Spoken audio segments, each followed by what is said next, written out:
안녕하세요. 어머님의 무리한 요구로 인해 시댁과 연을 끊게 된 30대 여성입니다. 솔직히 어찌나 남사스러운 부탁이었는지 정작 아는 사람들한테는 속 시원히 말도 못했어요.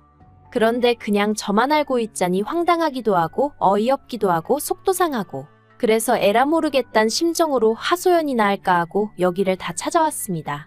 정말 제 이야기지만 어디 막장 드라마 소재로 써도 될 것 같다니까요. 남편하고는 지인의 소개로 만났습니다. 남편이 약속 시간보다 10분 늦게 나왔는데 얼마나 열심히 뛰어왔는지 자리에 앉아서도 한참이나 헉헉거리던 게 지금도 기억에 생생해요.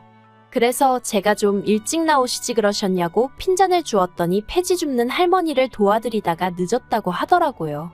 그땐 좀 그러면 진작에 말을 하던가 하는 생각과 동시에 민망했고, 한편으로는 심성이 고운 게 마음에 들더라고요. 한편 남편은 제가 기분 상한 티를 내는 게 마음에 들더래요. 자기는 눈치가 없는 편이라 감정을 숨기는 사람은 상대하기가 어렵다면서 말이죠. 아무튼 그렇게 저희는 얼마 안 가 바로 연애를 시작했고 3년 후엔 시까지 올렸습니다. 사실 결혼하잔 이야기는 사귄 지 2년 차가 되던 해부터 계속해서 나왔는데 아버님이 재혼을 하시면서 저희 결혼이 좀 뒤로 밀렸어요. 그리고 말이 나왔기도 하고, 어쨌든 새어머님과 제가 갈등을 겪게 된 사연을 이야기하려면 아버님의 재혼에 대해서도 말하지 않을 수가 없네요. 남편에게는 두 분의 어머님이 계신데 한 분은 얼마 전 돌아가신 어머님이시고 새어머님은 아버님과 재혼하신 지 얼마 안 되신 분이세요. 그리고 일단 낳아주신 어머님에 대하여 조금만 이야기를 하자면, 낳아주신 어머님께선 남편이 대학교를 졸업할 때 불의의 사고로 돌아가셨습니다. 퇴근하는 아들, 그러니까 저희 남편이 오징어 볶음을 좋아하니까 그걸 해주시려고 낮에 시장에 다녀오시다가 졸음운전을 하던 덤프트럭에 치이셨대요. 그리고 사고가 워낙 심각했던지라 치료 한번 제대로 받아보지도 못하시고 그대로 세상을 떠나셨다고요. 반면에 새어머님은 아버님과 취미생활을 하다 만나셨다 들었습니다. 저희 아버님은 젊은 시절부터 춤을 그렇게 좋아하셨는데 하루는 아버님이 다니시던 댄스 학원에 지금의 새어머님이 회원으로 오셨다대요. 아버님이 말씀하시길, 사람한테서 그렇게 빛이 나는 건 처음 봤다 하시는데, 저는 뵌 적은 없었지만 그래도 괜히 돌아가신 어머님이 생각나기도 하고 왠지 마음이 씁쓸하더라니까요. 아무튼 아버님은 새어머님께 첫눈에 반하셨답니다. 그래서 정말 열심히 쫓아다니셨고 결국 어머님의 마음을 얻는 데 성공하셨다나요. 그러다 아버님이 남편에게 당신의 교제 사실을 밝힌 건 솔직히 말하자면 어쩔 수 없는 계기가 있었기 때문이었어요. 남편이 아버님 통장 정리를 하다가 3천만 원이랑 큰돈이 비는 걸 알게 되었고 그 돈이 어디로 갔는지 혹시 무슨 사기라도 당한 건지 아버님께 말씀 좀 해보라며 어르고 달래다가 그 돈이 지금의 새어머님한테 흘러간 걸 알게 되었고, 당시에 놀랐던 남편은 아버님이 꽃뱀에게 당한 줄 알고 경찰에 신고해야겠다 뭐 난리를 쳤던 모양이에요. 그러자 아버님이 꽃뱀이 아니고 여자친구라고 말씀하셨다는데, 아무튼 그래서 남편이 정말 충격이 이만저만이 아니었답니다. 그렇게 빨리 어머님을 잊으실 거라곤 상상도 못했다면서, 게다가 그 짠돌이 아버님이 여자한테 3천만 원씩 퍼줬다는 사실이 믿기지가 않았다나요. 그리고 저도 얼마 지나지 않아 새어머님을 뵙게 되었는데 그건 바로 제가 아버님께 정식으로 인사를 드리러 갔던 날이었습니다. 사귄 지 2년 만에 남편에게 프로포즈를 받고 이후로 본격적으로 결혼 이야기를 주고받게 되면서 당연히 아버님도 찾아뵙게 되었죠.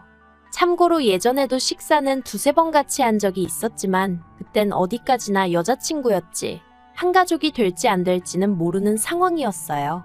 그러니 딱히 특별한 대화를 나눈 것도 없었네요.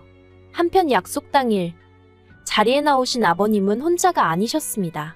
꽤나 젊어 보이는 여자분이 아버님 팔에 팔짱을 꼭 끼고 있었거든요.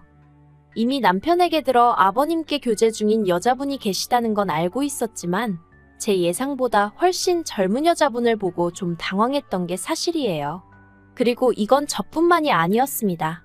남편도 무척 놀란 눈치였거든요.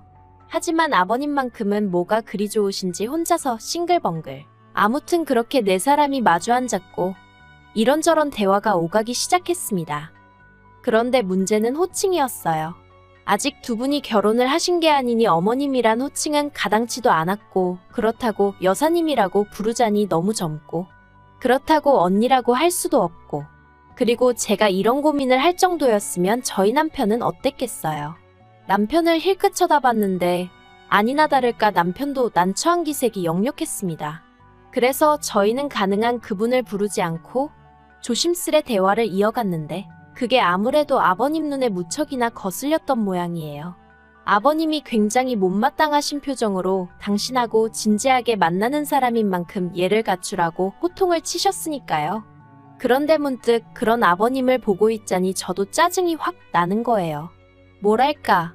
어쨌든 이 모임의 목적은 저를 소개하고 저희 둘의 결혼에 대해서 이야기를 나누는 것이었는데 아버님이 여자분과 같이 나오시면서 저나 저희 결혼에 대해서는 제대로 한마디 얘기도 못하고 그냥 상황 자체가 황당하더라고요. 하지만 그게 다가 아니었습니다. 그날 분위기가 어쨌건 간에 아버님이 결혼하지 말라 소리는 안 하셨기에 저희는 결혼을 허락받았다고 생각했고 그래서 천천히 하나씩 결혼 준비를 해나가기 시작했는데 며칠 후 난데없이 아버님께서 저희 둘을 집으로 오라셨습니다. 결혼에 대해서 할 이야기가 있다 하시면서 말이죠. 갑자기 내가 어디가 마음에 안 들기라도 하셨나? 결혼하지 말라는 건가? 뜬금없이 그런 연락을 받으니 정말 별의별 생각이 다 들대요. 그리고 제 불길한 예감은 어느 정도는 들어맞았습니다. 아버님께서 결혼을 당장은 하지 말라셨으니까요. 아버님께서는 저희가 결혼하기 전 새어머님과 재혼을 먼저 하고 싶으시다 하셨습니다.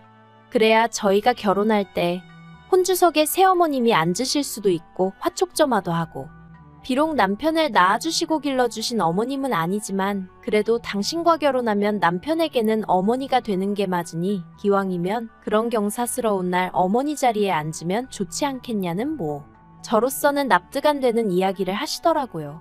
그래서 제가 그냥 비워두고 하는 게 그림이 좋지 않겠냐고 한마디 했는데 아버님께서 그건 제가 정할 문제가 아니라면서 저더러 조용히 하라셨어요. 제 결혼식인데 저는 말할 권리가 없다니 어처구니가 없었죠. 아무튼 그래서 결국 아버님이 먼저 식을 올리셨습니다.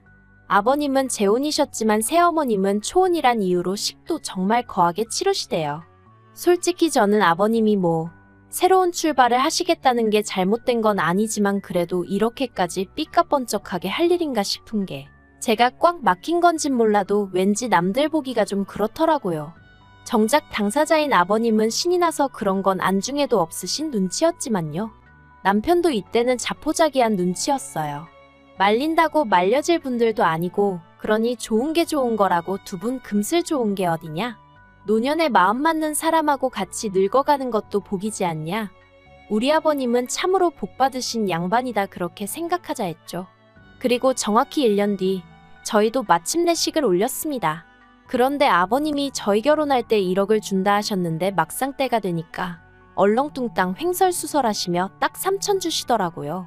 그리고 저희도 사람인데 1억 주신다 소리를 정말 거짓말 좀 못해서 100번은 하시던 분이 3천만 주시니 처음엔 서운한 마음이 들더라고요. 아무튼 그렇게 주신 돈에 친정에서 주신 돈, 그리고 남편과 제가 각각 모은 돈까지 합하여 집 구하고 그렇게 신혼살림을 시작했습니다. 이후로 한동안은 아무런 불만 없는 날들의 연속이었어요.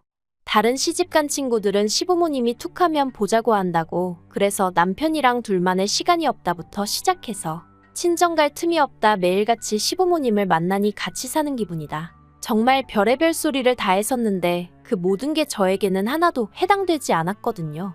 왜냐하면 아버님과 새어머님 두 분이서 사이가 워낙 좋으시다 보니 아들 며느리가 필요가 없으셨어요.